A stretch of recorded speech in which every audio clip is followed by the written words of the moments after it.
さんはじめまして、アルファ奏者のネルソンです。マックスです。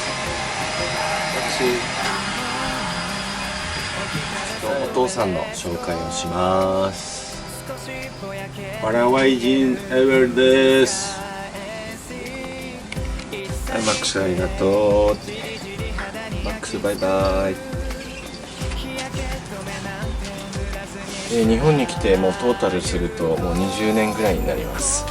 その20年の間で1年間ぐらいパラグアイに留学したり、2年半ぐらいですね、本当今年帰ってきたんですけど、東京に住んでました。シンフォニークルーズで東京湾のところで演奏させてもらったり、銀座のミュージックラウンジってところでですね、演奏させてもらったり、してました。で、コロナの影響で亡くなっちゃってしまったので実家に戻ってきました。YouTube を始める理由としては、アルパを私は演奏者として、活動しているので、アルパの演奏を乗っけたり、パラグアイの文化を広めたいなと思ってます。